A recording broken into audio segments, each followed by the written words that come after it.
See you waving because these lights are insane. Okay. All right. Good afternoon. Did they give you guys snacks? No? That means you're not going to fall asleep on me then. All right. It's just in time for all the turkey to kick in or whatever you had for lunch. All right. Good afternoon. Thanks for coming. This afternoon we're going to talk for a little bit about how to turn the timer on. There we go. How to customize sites and pages in SharePoint 2013. It's a pretty vague topic. I think you saw the, you probably read this. It's a lot of words. I'll put it up there so that there's more light on me up here. Okay, so what we're doing is we're kind of taking a step back. You saw, how many folks were here for Kirk's session a few minutes ago? Not a ton. Okay, we're taking a step back. We're going to kind of hit it at a little bit higher level. As he mentioned, he and John have both covered this topic. There is John. At various depths. So John covered it kind of at the, if you're looking at things from the crawl, walk, run perspective, I'm entering with the crawl. Kirk kind of get into the walking a little bit and sped up. John was running/sprinting. So that's where you can go back and look at those sessions. I've got those at the end of, referenced at the end here so that you can take a look and go and dig in what you want to on the recordings. But we're going to take a look at this from the perspective of folks that were using SharePoint Designer and are now looking at how do I do some of the things that I used to do with SharePoint Designer with 2013. So how many folks were using SharePoint Designer with 2010? Wow, excellent. You can cheer for that. How many people are excited with the changes in 2013? How about Designer 2013? Okay. We'll talk about that a little bit. Just to give you a little bit of background, my name is Wes Preston. I'm out of Minneapolis. I've spent time as a developer a while back, spent some time as an IT pro, and now I work a lot on the business side. I'm one of those guys that uses as much out of the box as I can, and then starts to stretch it a little bit with SharePoint Designer and with some of the stuff that we're going to be talking about this morning. So I mostly wanted to give you that in terms of background so you know where I'm coming from. SharePoint tends to be a world where it's what's my solution? It all depends on what your hammer is. You know, what are you good at? What are you comfortable with? That tends to be where you fall with the tools that you're going to use. We're going to look at a number of different things. We will get into some of the JS link stuff that Kirk talked about. I'm going to, like I said, I'll talk about it later in the session and at a little bit higher level than he did. But before that, we're going to talk about some of the other features that are available to do some customizations, how theming and styling has changed a little bit. I'm not going to get into the Dreamweaver and the details of CSS, but we're going to talk a little bit about what can I do out of the box, and again, and how can I extend it a little bit further. All right, but I get to talk for a few minutes. I'm going to have more slides than Kirk had. Some of the ground rules. During the opening keynote session, they did mention that whole blog post that went out a little while ago saying, let's talk about using SharePoint. SharePoint's intended to be used out of the box. And I'm glad that he tweaked that message a little bit to say that SharePoint should lead with out of the box. I'm a full believer in that. There's a lot of functionality, a lot of capabilities there, and many times folks jump right in, and because their sweet spot might be development or it might be CSS or whatever that sweet spot is, they start doing some things that they might not necessarily need to do. Most of the time, that's because they don't know what the capabilities are. So at the end of the day, we really want you to spend some time understanding what the out-of-the-box capabilities are so that you can use those as much as possible and then extend it. SharePoint is definitely a platform that's meant to be extended. We've got a whole floor of people up here talking about development for SharePoint. The key is to know when to do it so that you can do it the most effective way that you can. Excuse me. SharePoint Designer. SharePoint Designer 2013 has changed a tad from the last version. It's still free. Yay!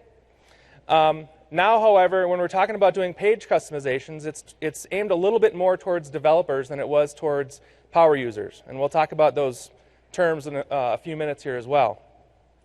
Mostly because the code view is the only thing that we have left in terms of how to edit. We've lost the design view. So again, it's changing the audience based on that quite a bit. Just want to do a little bit of background here in terms of how you were doing configuration and customization going from 2010 into 2013. In the 2010 platform, we could do, the green is essentially power users and users. So people that can get in there and configure the system using the web interface, and then starting to talk about getting into the SharePoint Designer and playing with the GUI and kind of playing with data forms and tweaking colors and doing things like that. That overlapped a little bit with the folks that are comfortable with code, with XSLT, with HTML, with CSS. They could also go into SharePoint Designer and tweak it and play a little bit there as well. And then there's the .NET folks who can pretty much do whatever they need to do. So that's our breadth of what we had in 2010. In 2013, it changed a little bit, mostly because we lost that design view. So again, we still have users that are doing the web interface. Thankfully, we've got a little bit more in terms of tool sets. We've got more stuff that we can do. We've got now the App Store added in there as well. So that's going to enable us to extend what we could do with just the out-of-the-box capabilities. And that's just starting. We're going to start seeing more and more things out there that are going to help us. So power users, one of their main jobs is going to be, again, to continue to understand what the out-of-the-box capabilities are and to kind of keep a little bit of track of what's coming down the pipe from the App Store, from the SharePoint store. Because they're going to need to use those tools to continue to extend that functionality, know when to use it, and know which tools are the best tools to use. So now there's a little bit more of a linear progression. So I can do out-of-the-box web interface changes. I can talk about apps when I've turned those on and enabled them on my pages. And then it switches over to folks that are more comfortable in the code realm. So now in SharePoint Designer, and then with Visual Studio and other tools, I can start talking about HTML5, CSS, and JavaScript. And yay, the XSLT has kind of faded a little bit here going into 2013. So what does customization mean? How many folks here would consider yourselves the developers? How many folks consider yourself business users? How about power users? IT pros? Hungry for snacks? Okay. So I'm gonna go through kind of the way that I define it a little bit. Users are going to be used the out-of-the-box capabilities. I've talked about that. I'll talk about it a little bit more. Power users and information workers. The information worker title seems to have kind of slid out of favor a little bit. But we're talking about advanced out-of-the-box capabilities. And again, I'll talk a little bit more about each of these in more detail. Using SharePoint Designer back in 2010, probably not going to be people using it too much in 2013, but we'll talk about it with the JS link piece here in a little bit. And then developers that are using code. The reason I'm highlighting this and wanting to review this a little bit is because these terms mean different things to those different audiences. If I'm working with a client and they're saying, how do I go in there and develop this page? Many times they're talking about how can I drop a web part on there, how can I create a list, how can I add columns to that list, how can I create views that are useful for me. Sometimes they are talking about capabilities where you need to write code to extend it. But it's important to understand where they're coming from and explaining where you're coming from so that you can find the effective communication method. So again, users, they're using all the out-of-the-box stuff. We're talking about lists and libraries. Now we're going to use the term apps there as well. And views. We've done whole sessions on things that you can do out of the box by creating views and building applications just on the ability to add different fields, to create different views, to audience target that information, to tweak forms. Those are all things that I would consider composite applications where you can really extend the standard, I have a list, I can use add item, and I can use the all items list. There's a lot of stuff you can do there. And a lot of these users are getting really proficient at doing that effectively. Some of the things that they're also going to do starts to feel a little bit like development work. You're not doing code, but they can get in there and they can change the page layouts. They can add web parts. With the SharePoint App Store, they're going to be able to have more web parts, and those are going to come down the pipe pretty fast, I think.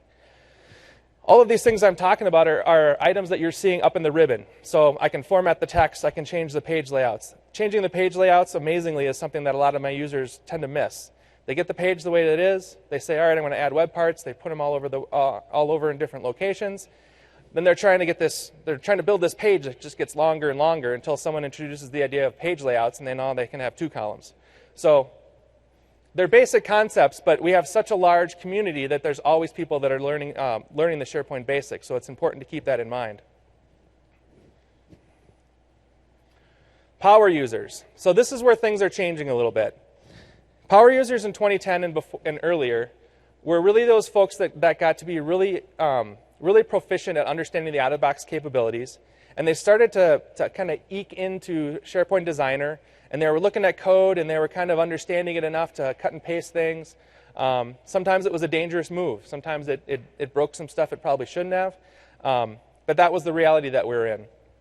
In 2013, it's changing a little bit because, again, like I mentioned earlier, the folks that were power users are going to be stuck in that. I shouldn't say stuck, but they're going to be spending the majority of their time just with the out-of-the-box tools unless they have that comfort level with code. If they've got at least a little bit of comfort level, we'll be able to continue down the path of looking at the copy-paste deployments and development and getting into some of these client-side rendering things that we're going to talk about.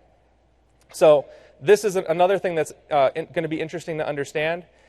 I would say the folks that fall into this skill set too, you'll likely see some of them starting to trend down the development path, just because as you look at the things I'm going to present, at the things that Kirk talked about and the things that John talked about, as people get more proficient at those, they'll continue to go down that path. So not only are they going to be doing the cut and paste development, someone needs to be making sure that if they're getting to do more and more JavaScript, that they're still understanding the best practices and deploying those in the way that they really should. Finally, we've got the pro developers, the folks that have been doing development for some time with SharePoint. They're building farm and sandbox solutions. They're now building apps. They're super excited about apps right now, right?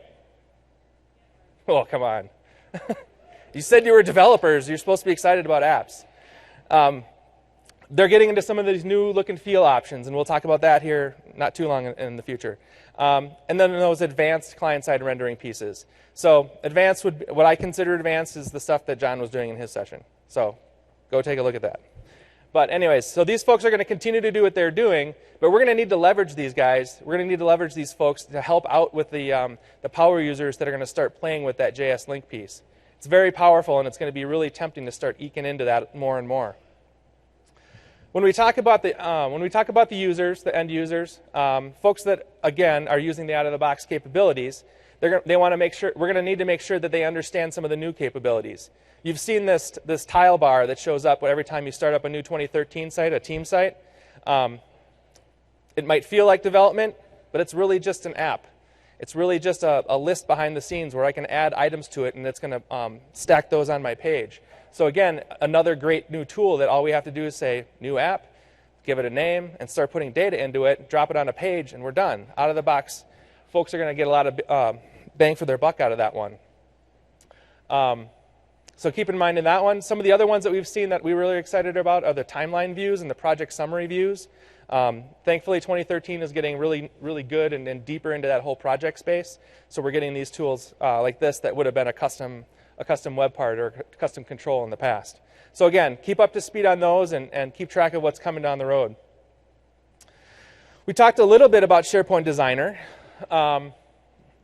We've expanded the workflow management capabilities. So I think that's where a lot of the end user and power users are going to spend their time when they're using Designer, is to build some of these SharePoint Designer level workflows. Again, I mentioned there's no more design view, so that's a little limiting to some folks. But what we talk about with this JS Link piece is some of the capabilities, and there'll be some gaps there that we'll have to fill. But it's going to be it's opening up a lot of potential there. So, and then we've got the design side or CSS creation. We talked a little bit earlier about the design manager, and I'll highlight that a little bit, kind of walk through what those capabilities are. Folks that were doing the design work might have spent at least some of their time in SharePoint Designer, tweaking things and taking a look at what it looks like. Because they can't see that anymore, they're likely going to be leveraging more of the design manager functionality, where they can start in Dreamweaver or the tool of their choice and bring things into SharePoint pretty easily. We mentioned apps. The things to keep in mind here is that we've kind of got three different types. We've got the out-of-the-box apps, a lot of the list and library templates that we've all been used to, that we've all been able to build some really neat solutions on. Those are going to extend. We're going to see a few more of those in the out-of-the-box realm, but we're going to see a ton more in the SharePoint App Store. So we've already got some out there now. They're going to continue to grow as people find out what their needs are and start identifying things. We find market areas that people are going to build tools that they can sell. That App Store is going to be fantastic for us. And generally, you're not going to have to buy an entire huge system in order to get those tools. They're going to give them to us piece by piece, so it's a lot easier for us to bring them on for those decision makers to say, oh yeah, we can buy this tool and that tool, and we don't have to spend gazillions of dollars on some of these more robust tools that they only use a fraction of. Now, obviously, those fit in some cases as well, but I think it's going to expand and get more people into that space than we've had a chance to do in the past. And then we've got the private app catalog, so basically internal app development. So if you want to continue to build custom apps for your organization, we've got a way to deploy those and distribute them to the right folks within the organization. That's going to be a huge area, again, for those power users to understand what's available and what's coming. Like that, I've got a section header for something I said I wasn't going to cover. We're going to talk a little bit about this because it has a lot of capabilities that we had in 2010, but now we can extend it and tweak it. Again, this is going to fall into that space where I need to understand a little bit of styling, I need to understand a little bit of XML, but I can do a lot of really cool things with that. The term themes got a little confusing as it went from 2010 to 2013. We had basically in 2010, you could pick a theme, and it would just apply all the colors that you had, and you were done. Themes now, the term theme now really talks about a gallery. So now you've got when you're on your site, you're seeing the change the look. You don't see pick a theme anymore. So we're going to see the change the look. It's going to tweak some of those details, and I've got some screenshots here that we'll look at it in more detail. We do have something that's deprecated in terms of creating themes or creating those color schemes in PowerPoint and being able to import them into SharePoint. How many folks use that? It was kind of a neat little tool. I think the tool that we have here now is going to be just as powerful, if not more so, though. So we'll take a look at that. And then again, we have Design Manager. Ease of use for Dreamweaver and those other external tools. We've got exporting and importing design packages. I'll get into more details with these as well. And thankfully, you saw that snippets piece that he did in the keynote, which was pretty slick. So there's a lot of capability there, and we'll take a peek at that as well. So changing the look. These are some of the topics that you'll see. Like I said, I've got some screenshots here we'll do in a minute. I'm a little afraid to go into demo, but we can give it a try here with all the lovely connectivity issues. So terms you're going to see are things like font schemes, color palettes. Master pages we're pretty much all familiar with, but we'll talk through how that works within the galleries or within the composed looks. What we used to think of as themes was kind of that wrap up of everything in 2010 is now composed looks. So composed looks essentially are bringing all these pieces together to say, I want to use that master page, these fonts, these colors, this background image, and we group all those together into a composed look. That's the same type of thing that we're going to be able to export and share from one site to another. And how you deploy those will depend on how you want to use it. Are you giving your users the ability to kind of personalize their own site? Then you don't have to worry about that too much. But if you're doing something where you need to have specific and very concrete consistency across the board, then you're probably going to want to get into more of a solution deployment. But we'll take a look at that. All right. So themes and composed looks. How many folks have played with this screen already? So when you see the change the look, it starts out here. You've got a much longer list, but these are the ones that we can fit on the screen and still be able to tell what it is. And you pick one of these. It's not picking this one and just this one and being stuck with that, but it's picking this as a starter and then being able to, wrong PC, there we go, being able to look at it and tweak it. I am going to jump into the demo. Let's see how we do here. A little bit scary. All right.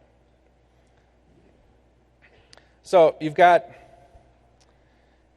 Design Manager. Let's talk about that for a second too. Design Manager is only enabled if you're using a site, either a publishing template or a template that has publishing enabled. So if you're using just team sites, you're not going to see the Design Manager. You're not going to see it in this dropdown. This is where it ends up if it's fully deployed. If you have it halfway baked, it'll show up under Look and Feel, but it won't show up in that drop-down menu. So there's a couple of little caveats there that you'll see. So this is one way to get to it. Change the look. That's the term that I mentioned before. So like I said, I'm on a publishing site now, so all of this stuff is enabled.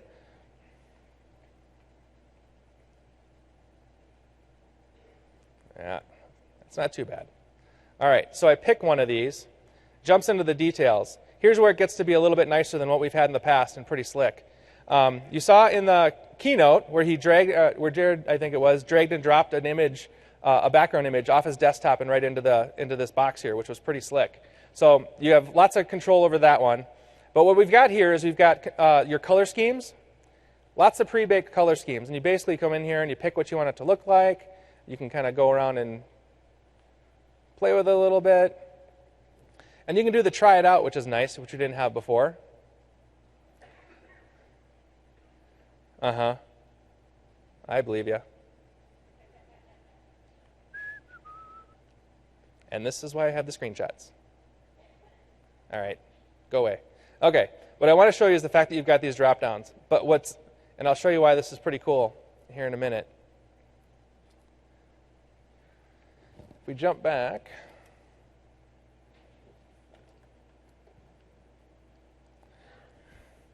two-handed PC control here. All right. What you're seeing there on those drop-downs, you saw that there was a way to pick the font schemes. This is now in the theme gallery. So in the theme gallery, you're going to see two things. You've got font schemes, and you've got color palettes. If you download these, yeah, it's XML. So I already start losing people. But what's nice is that you can take a look at that. You can download it. You can tweak what you want to tweak, and then just upload it into that gallery, and it will show up in that drop-down. So you can play with those and be able to implement them and distribute them pretty easily. And that goes for both the color palette and the font schemes. So again, we're in that gray area where, yeah, you need to be comfortable with XML and CSS in order to be able to get in here and do this. But it's something you can very, very easily do to extend what you get out of the box when you first install. Oops. All right, so we've got a couple of galleries. We've got the theme gallery that we're looking at right now, and then you have the master page gallery, which most of you folks, if you've played with 2010, you're probably familiar with the concepts of master pages. When we looked at the, go back. When we looked at the, oh, I can't find my mouse. The site layout there, it only had 2 in that list. But if you go to the master page gallery, there's this whole long list of stuff that's out there. So it's a little confusing when you're trying to figure that out. The thing to understand is that the site layouts that are showing up there are only the 2013 master pages. If you go into the master page gallery, you're going to see a number of different master pages and other stuff, and some of them are marked as 4, which is going to be the 2010 master pages. So only master pages that are marked for 15 will show up in these drop-downs. But as we've mentioned and seen in a lot of the other demos, it's very, very easy to create a master page that you can register as part of the 2013 platform. Yay, code. All right. These are composed looks. So as I mentioned before, this is a way for you to say, I'm gonna give a name to picking these different master pages, themes, images, and font schemes. So you can basically go in there and say, all right, I always want to use the same background image, but I want to have a composed look that has these fonts in these colors, these fonts in these colors, these fonts in these colors. A great way to think about that is when you're talking about those different, I don't want to dive too much into infrastructure and how you're going to do your information architecture and taxonomy, but if you've got things like I have team sites versus committee sites versus ad hoc sites, you might put some governance in place where, I think I just won buzzword bingo there. Governance. But you can go in there and say, for my team sites, I want to use this composed look. And for my committee sites, I want to use this composed look. And they can have some consistency but uniqueness all at the same time. So good ways to use those composed looks. And again, it's just as easy as adding an item to a list in order to get yourself a new composed look. This is what it looks like when you're adding a new one. Just give it a title, give it a name. You pick your master page, pick your theme. It's pretty much what you were thinking when you saw it in the first place. Very easy to do. Now, where you're seeing things go a little bit further than that is with the Design Manager. I mentioned that you've got some importing and exporting capabilities that have been added there. I am going to walk through what Design Manager is offering us here, and you'll see it as we're going along. Right away, you see the import a complete design package. We're on the welcome page. I'm going to walk down through those menus. If you look at the last one, create a design package, it's what we were just talking about. I've built a site out. I've I've picked either my composed look, or I've tweaked it with custom colors, or I've tweaked it with custom fonts. Whatever I've done, I've got the site where I want it. Now I can get out there and I can just say, save this package, ship it out so that I can distribute it elsewhere, or put it in a solution and deploy it in a more enterprise level way. But I have that capability to move things around quite a bit. Excuse me. Managing device channels, I'm not going to talk too much about that. It's kind of out of scope of what we're doing. But essentially, we have the ability to target different look and feels, different composed looks to those different devices. This is what we've talked about a few times. You can upload an HTML file to the master page gallery and have it create a master page for you. And yes, it does work with the simplest of simplest. You can take create an HTML file with a Notepad, put HTML, put a header, or put head, body, and close all those tags up, and then you can upload it, and it does get converted. So it's pretty slick. And now you can start building on that. You're not likely to do that. You're more likely to go in there and take an existing one and start to tweak it, or start from one of your third-party products and import that and tweak it from there. But the point is, what Kirk showed earlier and what we've seen in a couple other demos is I can upload that file to the master page gallery, and all that work gets done for you. It's very slick. Some of the things that we haven't looked at are talking about how I can get into that. So how do I set up my third-party tool to be able to just save files and not have to go save the files, then go copy them over here and upload them to SharePoint? Some of the things that we've had as frustrations in the past.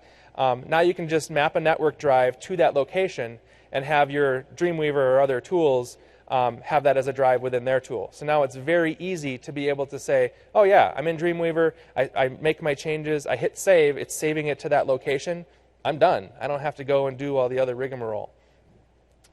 What else? I think we covered everything on that one. All right. Again, when you go into the edit master pages, it's going to show you that conversion status. You can see the field down there at the bottom. Do you guys see that okay in the back? Okay. When I upload a file, it might tell me, yes, it's been successful. No, I've got some errors. See if I can remember where I've got that screenshot. It will show you those. There we go. So when I jump into, when I start here, I see my list that I've imported or that I've converted.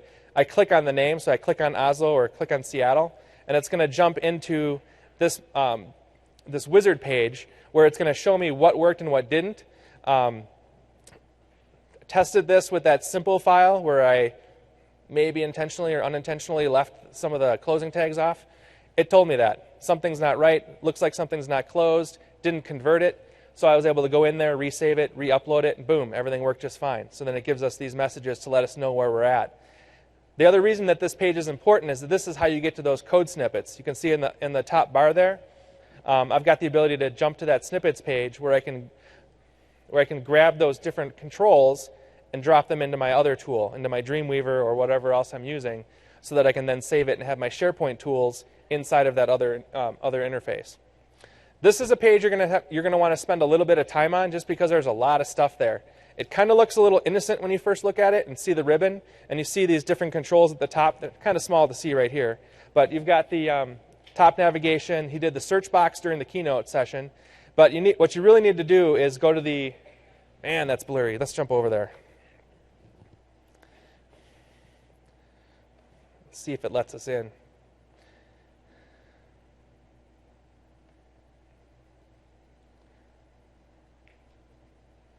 There's my hello world.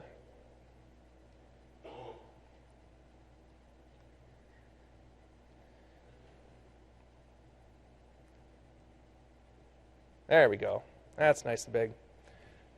Now you can read those. So we've got some of these tools that are available right here. But what's a little bit sneaky is that you've actually got all of these too. So all of the stuff that you were used to using, see, there's so much more stuff there. So I can go in here and I can pick the control that I want to insert. So not only am I picking that control, then I'm spending a little bit of time over here on the right side configuring it. So if I want to do some very specific things, I can still do it from the context of SharePoint, from the things that I may be used to in the SharePoint world. And that all gets boxed up in this giant thing over here that I'm going to cut and paste over into Dreamweaver or wherever else. So it's a really cool tool, but you're going to have to spend some time getting in there and getting familiar with it and seeing what all the capabilities are. So don't just dismiss that one. All right, let's switch back. All right, so some of these other screens are ones you're already pretty familiar with. How do we get in and take a look at some of those template galleries or the template managers? Same with the page layouts. So this is another interface to kind of pull all those things together for us. And then we've got that creating that design package. So if I have the one that I like that I want to use, I can go ahead and save that out and be able to import that into other pages. So that's a really high-level overview of the design manager. Again, a lot of that power is where you saw it, where I was able to take those tools from third-party products, upload them to the site, have it converted, and I use that as my template to start building things out. And then I use the snippets to be able to build it out with SharePoint tools or with SharePoint controls inside of my third-party tool. So lots of things, little moving parts here and there, but it's going to be really powerful. And again, it starts to get into things where I'm extending the things that I'm familiar with, using the tools that I'm familiar with, and SharePoint's doing a good job at making these things all merge together. So now we get to talk about client-side rendering. All right. For folks that aren't familiar with these topics or with these terms, to try and make it a little bit more sense, in SharePoint 2010, we had data, all the stuff that's in our list and library information in the content database, stuff that's getting fed to the screen, and we used XSL as a way to format that and make it look the way we wanted to, and that spit out HTML and it went out to the server, and that's how we got what we had in the screen. That's how we had our lists and our views, being able to tweak the data and make it look a certain way in an HTML table. What changed in SharePoint 2013, and from the user's perspective, this might be not something that they think at all about, but from behind the scenes, there's a huge change that happened in going from the way that things worked in 2010 to the way they work in 2013. Now we're using, again, that same data is still there. The data hasn't changed. Now we're using JavaScript and CSS. We used CSS before too, but what we're getting at is the fact that we're using tools that are consistent across the web world. Things so we can get people that are familiar with JavaScript and familiar with CSS, and they're going to be a lot more successful in the SharePoint world than they were having to figure out XSLT and some of the other nuances of SharePoint. So again, you guys start booting up 2013, you log into Office 365, and you look at it and you go, hey, it looks, it's pretty familiar. It looks a lot like SharePoint. I'm comfortable in this environment. Understand the thing that there's a lot of stuff that went into making, one, it look consistent, but be able to give us the potential to move forward. That's why all this work went into this particular piece. Some of the casualties that came along the way, SharePoint Designer isn't able to do that right now. So we're going forward and we're learning other ways to make those tweaks. And that's what we're talking about with JS Link. It's one of the big things that you can do. Some of the things we just talked about with the branding and styling, that also takes care of some of the things that we had been doing in SharePoint Designer. If you were playing with styling and you were doing some of the tweaking there, we've got those third-party tools that everyone already uses in the styling world, fills that gap. JS Link and some of the other things we're going to talk about are going to start to fill the gap where we were doing some of the visual design work. So what are the things that we're talking about? We've got, as I mentioned, we've got JavaScript, HTML, and CSS. All things that we're comfortable with. We're merging all these things together in a way that we're going to be able to push that out to the screen. Display templates are another way where we can say, I want it to look this way. I want my data to kind of look at this type of data to look at its own display template and be able to display that way on the screen. The way that we're going to see that a lot is within the search results. In search results in 2010, yes, you could go in there and say, with this content type or with this type of data, I'm going to have it spit out this way. The display templates do that in a much more standard methodology. So you're going to be able to say this content type or this type of data, I'm going to go in there and configure just this piece rather than this huge search results piece and be able to pick and choose how I want to display those. So that's going to be extremely powerful as we're going forward too. All right, so CSR, client-side rendering. In the other demos that we've worked with, Kirk touched on this. Kirk actually did both, I think, both sides of this a little bit. John's focused mostly on the app deployment methodology. So what I'm going to show you today is how I can be in my browser. If I'm a power user, I can be in the browser. I don't have to worry about Visual Studio. I don't have to worry about compiling something and deploying it.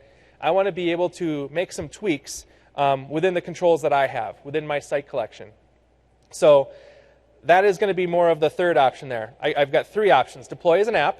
So build a custom application, deploy it to the store and the app store and be able to turn it on or activate it within my site. I can deploy it as a solution, so things that we've been familiar with the 2010 world. I can wrap all that code up, and again, I can deploy that and get it on my site. Or I can deploy it manually and configure the JS link on the web parts themselves. So that's what we're going to look at here. The importance, the big important thing here to think about is choose the approach that best fits what you're trying to do. Can I accomplish the same thing with each of those methods? Probably. But if I'm talking about something where I'm just tweaking a specific page, which is what a lot of those users that were using SharePoint Designer were doing. I'm on my team site. I'm on my project site. I want to tweak this specific thing. Then we're probably going to stick with more of the manual solution. But if I'm doing something with data that's going to be used across the enterprise, we need to have the conversation and look at it to see if that's not something that would be better deployed in a different way so that it can be used across the enterprise. Thankfully, the methods that you use for each of these are pretty consistent. Some of the little details here and there are a little different, and we'll look at those here in a few minutes too. All right, so what I'm calling the simple CSR approach. There's a couple of things that you need to get working. One is that you're going to create that JS file, and I'll show you an example. I'll show you a very simple example of it. You're going to upload that into the master page gallery. You must use a specific content type, and I'll show you that in a second too. Because there's 6 or 7 different content types that are available, it's not going to work if you don't pick the right one. So we'll show you what that is. It's the JavaScript display template, as we have right there. And that's got some fields that we'll fill out as well. And then on the web part itself, you need to point that from the web part that you're trying to control to that library. Now, in my simple version, I'm putting my scripts in the master page gallery. I will be interested to see going forward how best practices and some other things pan out in terms of where we want to put those. I'm guessing it's going to be kind of interesting in the next 6 months or so, how people make decisions where they're going to show up. But the good thing is we can really put it wherever we want and have it work pretty slick. So let's walk through a couple of those demos.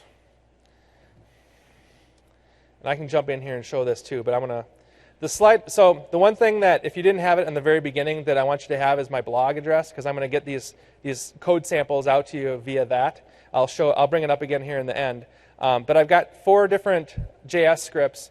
They're basically just kind of little baby steps from one to the next and how you can get this working. So what I've got here is I've got a really generic list. Really no business use for this one, just me playing with a custom list.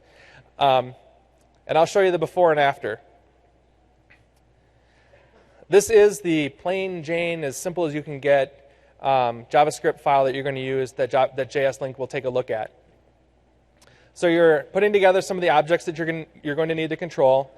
What you're getting at here with the big deal is the override templates fields. So because we're talking simple, what I want to do is I want to be able to create a view, right? There's tons of power in views that hopefully people are understanding. I build my view out where I say I want these fields, I want them sorted this way, and I want them filtered this way. All right, so that's step 1. It's not perfect yet, but this is where I'm going to start from. Now, if I know I want a certain field to look a little differently, but I don't want to mess with the rest of it, overriding a specific field is a great way to do that. It's very simple. I'm basically saying I want my more text field to do something special. Now, in this case, I'm literally just overwriting it. I'm saying, all right, in my more text field, I don't care what's in the data. I'm going to display the word animal. So it's kind of just pulling the shades over someone's eyes. I'm sure there's a good business use for it somewhere, but that's what this one is right now. So we'll take a look at how that works. And then you've got the registering the overrides here. Essentially, you're saying, here are my JavaScript objects. I'm only playing with the view. I'm only playing with the field. And I'm only playing with the view object. So I'm only playing in something where if I go into a new item form or an edit item form, nothing's changed. I'm only playing with the view right now. Oops, wrong computer. There we go. All right. So we're going to get those little moving parts together here.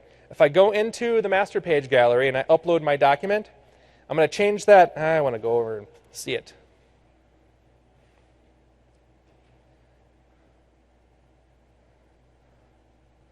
What are we doing? Not change the look. There we go. Get my head on straight. Okay. Go into our master pages. So here are my four scripts that I'll have available for you. So I've uploaded those just like you would any other library. Just go to Files, Upload File. But what's important is that when you get in there, it starts out as something else. I can't remember what it is off the top of my head. But you need to pick the JavaScript display template. This is going to bring up a bunch of fields that we need to complete in order to make this work. Now, you don't have to fill them all out. You certainly can if you want to. But some of the important things are target control type, which is probably why it's required. Form, view, and field. We're sticking with the view right now because we're trying to stay simple. We want to see you guys get this to work and then start building on top of it. I've got standalone, override. I'm going to pick override there. This one here is important. I need to have the target scope. So what I'm doing, because I'm working within my specific site collection, is just saying that's my scope, the site collection. So people aren't going to use it outside, but you do have to have that in there, and it has to be in that format. So now I've got the master page gallery and my JavaScript file where I want it. And where did I put that guy? Oh, it's over here. All right. So now I'm going to go back to my list, my very plain Jane list. And I'm going to grab my...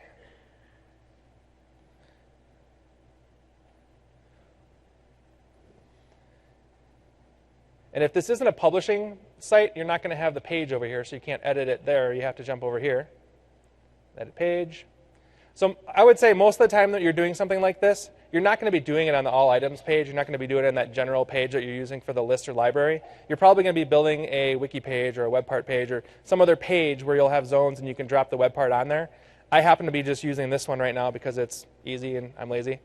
But we go over there, we say edit web part. And as you saw in some of the other sessions, it's way down at the bottom. Now hopefully after this week, if you go to Bing or Google or wherever your search of choice, and you search for JS link, there will be more than these 6 items that have been there for the past 6 months. So hopefully you guys will learn. You'll start blogging. You're going to be sharing all this great information that you have. Don't expect there to be stuff out there right now because there's not. I can help you a little bit. He can help you a lot. I'm really getting you set for work for the next 2 years. All right, so you come in here all the way down to the bottom. There's your JS link. I'm going to paste this in because I never do it the right way. So I'm looking at my site, my catalogs, and my master page. Now that I've got that in there, boom, it's already in place. So there it is. Now it says animal.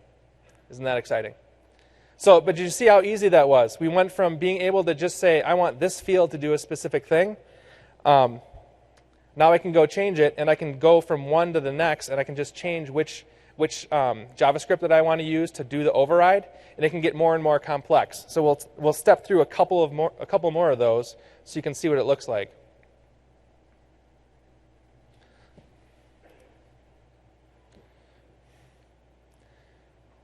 So there's an example there. And the reason I want you to, once you download this, the reason we're stepping through the slides, one, is because the network has been not so great. And two, I want you to be able to download this and not have to listen to my voice. You can just go through the slides and really put these together on your own. Once you've done it and once you've figured it out, it's really pretty easy. But trying to figure out which little piece I forgot is kind of painful. So hopefully this will help you put those things together. All right, so we went from having my cat and lizard listed under more text to having animal listed under there. Now, pretty boring example, but if you start the wheels spinning and start thinking about what other things you can do, there's going to be a lot of capabilities there, and we'll talk about that again in more detail. Some trivia and gotchas that you should be aware of. What the name that we're using inside of the JavaScript is the internal name for that field. So when I created the more text field, it's pretty easy. I don't put spaces in my field names whenever I can remember that rule. So that one translated pretty easily. But there's other ways of doing it as well where those names might not be the same. So one, you need to know that you're dealing with the internal name, and if you put that field there, if we're looking at the JavaScript, oh, that was something else I was going to show you too. This is a little risky. Let's see what we do.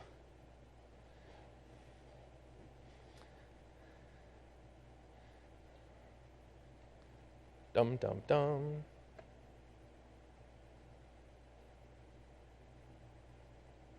Come on. All right, we'll let that go while we keep going. All right, we'll let that catch up with us.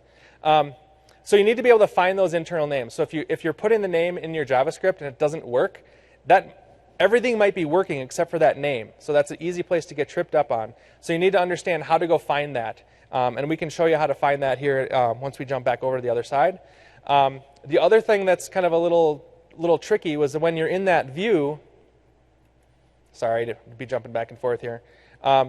When you're in this view and you want to say edit this list, now we've got this great user-focused functionality where I can just add a column. The challenge is when I add that column, the internal name is essentially gibberish. So if I call it my text, it's not going to be my text on the internal name. So you need to be able to go and see what that is and make sure that you're matching those two things up, because that's a real easy way to get tripped up. And if you want to go and look at the list, let's stop editing it.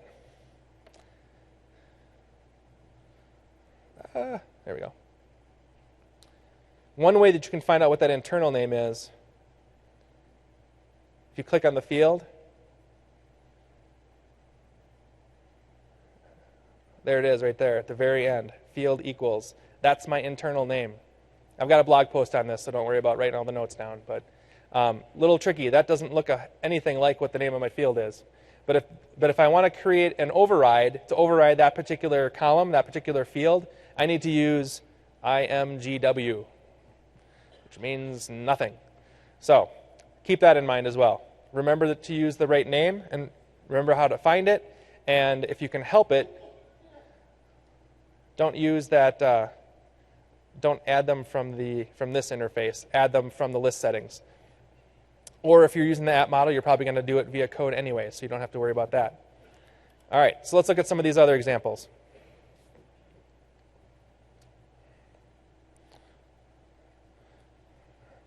All right, so getting a tad more complex is now instead of just writing random text in that field, I still want to display the same data, but I want to start formatting it. So we're getting into conditional formatting. We're only talking right now about conditional formatting of that specific field. We're not talking about all of the whole row yet. We're just talking about that specific item, and all we're doing is bolding it.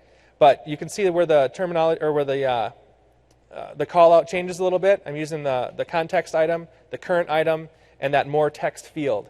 And you're seeing a little bit of interesting formatting there with or not formatting, but call outs there in the JavaScript. This is what you need to use if you're using the context item, and it's going to be able to say, all right, replace this with the current item and pull that data in.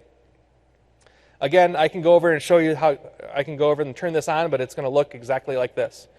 I basically went from the data on the left, implemented my JS link, and now that particular field is formatted with a bold. Now I can go back through that JavaScript, and I can individually format each of those fields if I want to. So I can have one of them underlined, one of them bolded, one of them a different font color. And with the next example, you'll see where we can start doing I guess this isn't conditional formatting, this is just plain out formatting. Our next one is going to be conditional formatting. So with this one, now instead of formatting it directly in that field, I'm going to call another function. This is conditional formatting. If the word cat is in there, I'm going to change it to fuzzy critter. If it's a lizard in there, I'm going to turn it into creepy critter. But the point is, I can start to pick and choose what I want to do based on the list, either this list item or other list items, or as we were talking in the last session, basically I can start using a lot of these other frameworks, pulling data from outside of the list and doing whatever you choose to this data and to this particular data view. See, I slipped right there, right into data views. But that's essentially what we're getting at. It's things that you used to do with data views in 2010. Now I can start building out this way. Obviously, it's a little bit more manual. It's a lot more manual. but we still have those capabilities. So that's why we're talking about this. Again, we're just scratching the surface. All right. What I was just using, I don't want to go all the way back there. What I was just using was the fields override. Now, that's one method. That's one pretty straightforward method. The other one that's still in that simple but a little bit more complex is going to be getting into overriding the entire item. So what this does is where fields stayed right in that column, that single column, and left the rest of it alone, if you're overriding the entire item, now you're basically taking over almost the entire web part. So you have to, if you're looking through the code here, you can see that I have to override the header and the footer. And in this case, I have opening tag in the header and a closing tag in the footer. So now I'm using 3 different overrides that have to work together in order to make this work. So I get into the templates.item, and we're gonna do that down in the other function. Something else that you're seeing here, well, let's finish with that thought first. Something down in the custom item, what I'm doing is instead of displaying multiple columns, I'm just saying, let's make a list out of this. If I were to build this in real life, I'd probably make a list and make it a hyperlink to something else, maybe the view item or edit item. But the idea is I still have it in a list, so it's going to be a little bit cleaner way of looking at it. But what happens is, down in that custom item is where I'm going to format this whole row, essentially.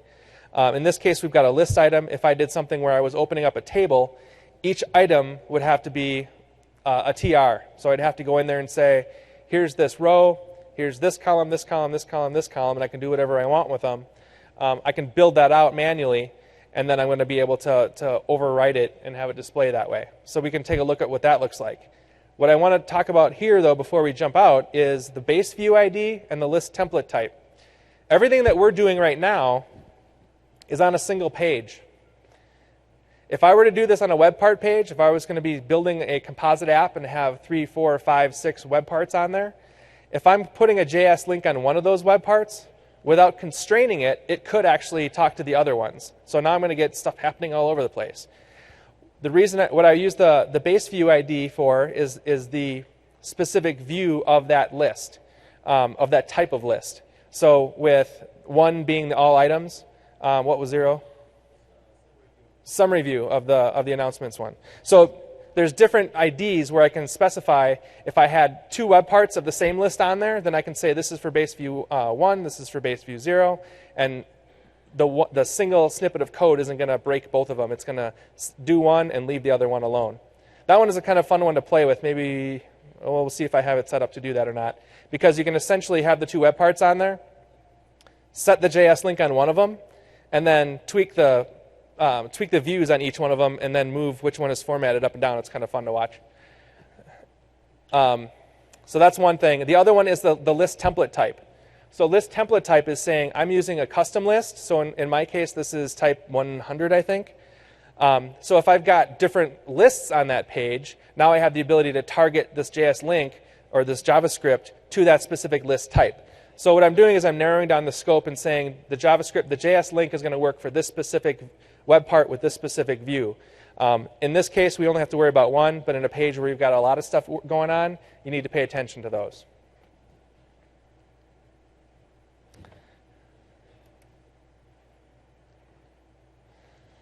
All right.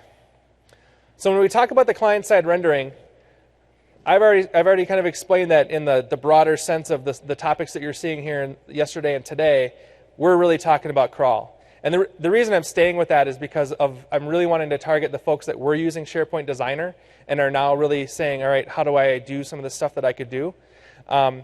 Within that space, we've got field overrides, which are probably the easiest way to do overrides. Item overrides, which get into, you have to write a little bit more HTML, you have to write a little bit more code to get it the way you want it, but you've got a lot more power there. Running is starting to get into something I didn't talk about at all today, which is pre-render and post-render. So in addition to overriding the specific table or the specific data that's coming in there directly in the way that it's displayed, I can control that data, and I can control the way that it's displayed before it gets displayed. I can tweak the data a little bit there, and I can do some things after it gets displayed, after it's in that format. I can move things around by using the pre-render and post-render. To me, in my world, that's running. That's down the road and doing some stuff. If your comfort level is using JavaScript and doing a lot of things in that space, I think that's going to come pretty quickly, and it'll be a really powerful tool for you. I highly doubt that's going to be something that your power users are going to even consider. As soon as you start mentioning pre-render, post-render, their eyes are going to glaze over.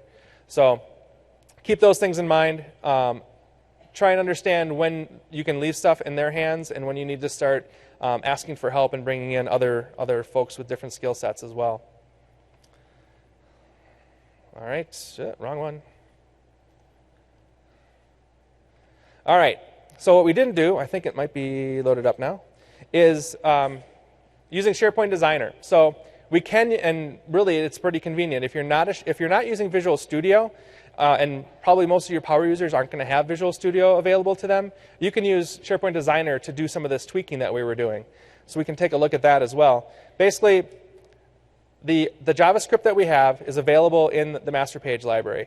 I can navigate to that library and take a look at those files. Once I've uploaded them into the master page gallery, I don't have to keep doing the change it in Notepad, upload it, set all the stuff. It's in there. I can look at it in SharePoint Designer, make my changes, hit save, refresh the page. So kind of analogous to the way that folks are working in Visual Studio, my power users have some level of that editing capability as well.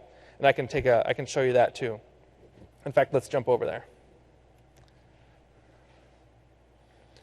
And where did it go? There it is.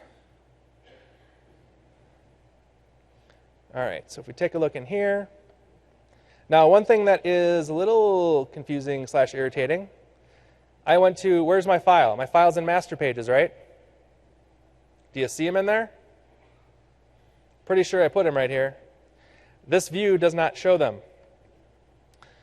So I have to go to all files, catalogs, master page. There they are. So now I can take a look at the files that I have in there.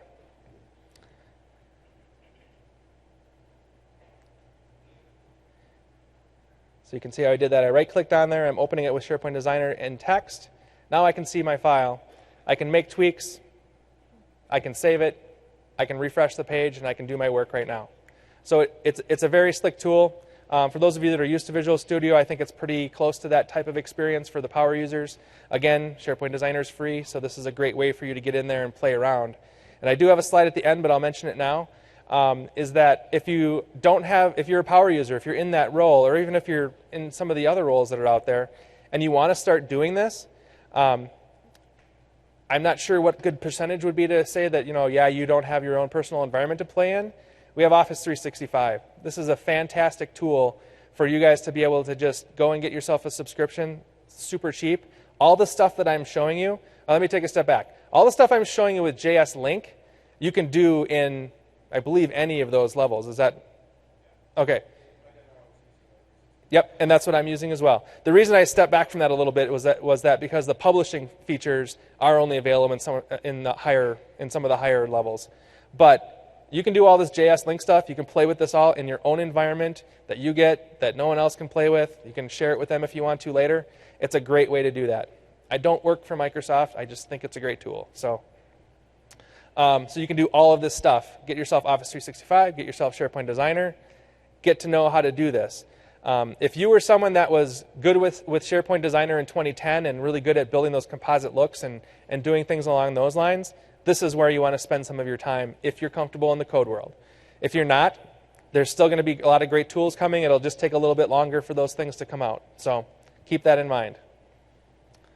Let's see, is that all I wanted to show you in Designer? I think it was. And let's change this one over too.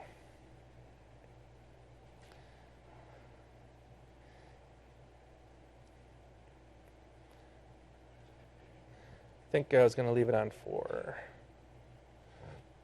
I want to show you I wasn't lying here. So let's see if I can just switch from one to the next that quickly. So we go from 1 to, 22. 1 to 2, so let's go to 2. Now it's bold. Now let's go to 3.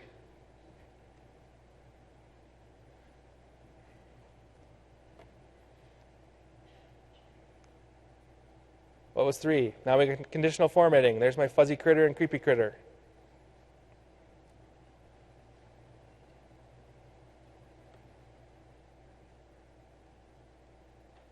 Now let's go to 4.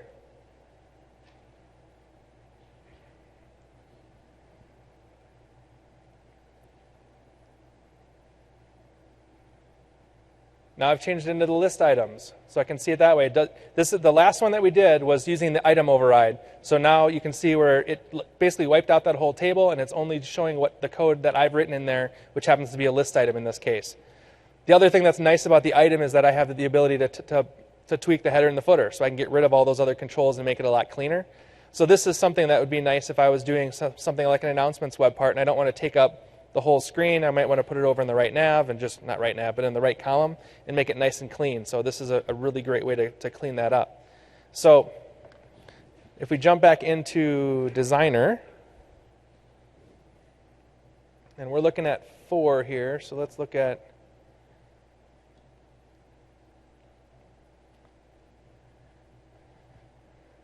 all right. So I had this is a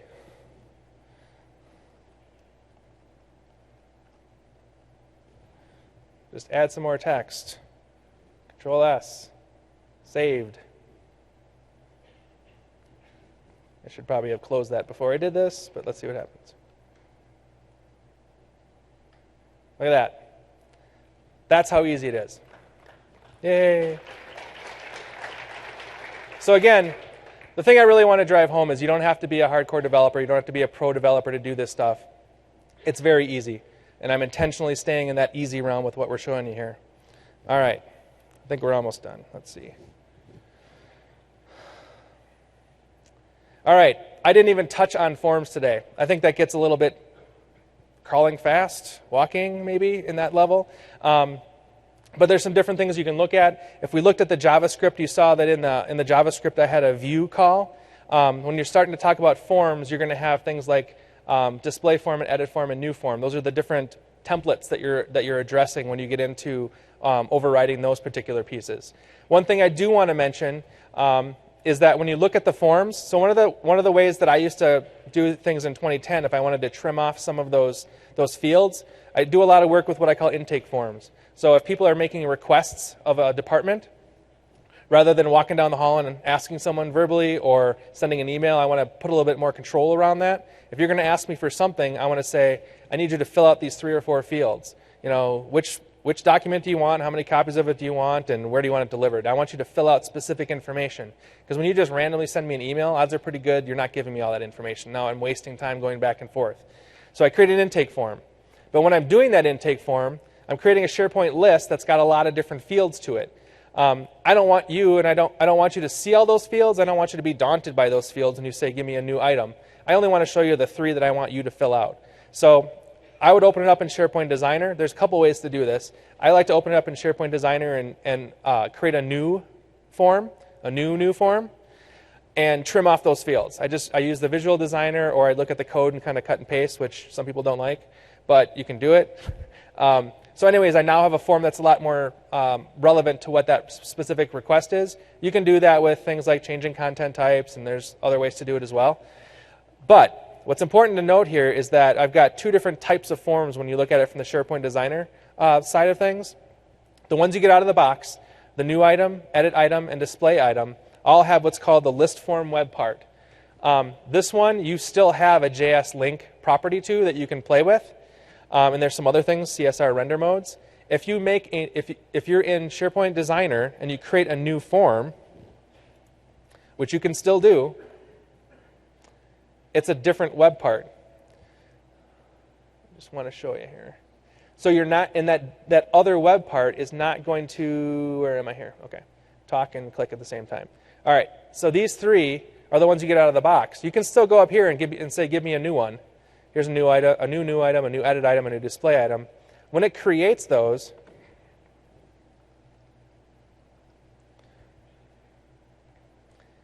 it'll add it to this list, and I can use that as my default new item. I cannot tweak that form with JS Link. It doesn't have that as a property because the web part is a different kind of web part. So this is important to keep track of. The other thing that's important is that if you've edited these forms in SharePoint Designer, the JS Link thing isn't going to work anymore. So keep that in mind as well as you get further down the path. All right, So a quick recap of what we talked about. Again, I'm going to continue to be the person who's shouting from the rooftops with understand your tool set, communicate with your users so they have the ability to learn what their tool sets are as well. And that includes you developers. You guys need to understand what the tools are and the capabilities out of the box so that you know when development is really a great idea and necessary, and when it's something that the product already does. So don't waste your own company's time. Don't waste other companies' time with that. The more of that you can understand, the better you're going to be at what you're doing. We talked about the design manager and the publishing customizations. We mentioned the app model and some of these different customization approaches. But where I really think a lot of that capability and a lot of that power is going to be is in the client-side rendering side. So take a look at that. Download the session here and take a look at it again and try those things out. I will get those snippets out here, probably not tonight, probably tomorrow. But if you're interested in doing that, take a look at it. I think let's see what we got here. I also mentioned 365. So very, very easy to sign up and use that. It's a nice playground for you to try things out and then be able to turn around and go to work and say, hey, you know, we could do this, this, and this. It's a great way to ramp up your skill set with the SharePoint platform. Some related sessions. These aren't ones that you can sign up and go to now because they're ones that already happened. But I'm mentioning them because I want you to be able to go look at those recordings. As I mentioned, the client-side rendering session that was here just before me was Kirk Evans. And then the session that happened yesterday, building apps and taking advantage of the new UX platform components, that's a mouthful. That happened yesterday. Fantastic information. If you start playing with the JS Link stuff, that will start to fill in some gaps, I think. The more you understand it, the more of those things will fall into place. Take a look at that. I've got a bunch of references you can go take a look at. List template type enumeration gets to that. What is that list template type? So if you're wondering what's the custom list type, what's the announcements type, that link has a list of all of the ones that are available in SharePoint, so you don't have to go figure it out. It's just right there. There's a blog post out there about creating a new color palette, so that's just an interesting one to take a look at. Asif put out a great new look at for power users, so that covers kind of some of the topics we talked about early on as to why things are going one way versus the other. And then I have not seen this yet. Has anyone seen the new tool from Lightning Tools? Yes? Good, bad, ugly? You like it. Okay, so I haven't seen it yet. But this is one of those things where they're putting together a tool where you can do some of that data view-like functionality. So again, already we've got vendors that are starting to fill that gap. So that's another way that you can start to address those needs. And that's what I've got for you today. So thanks for coming. I also want to mention thank you very much to Raymond and Phil Jersa and John Campbell for helping out. Please do your feedback.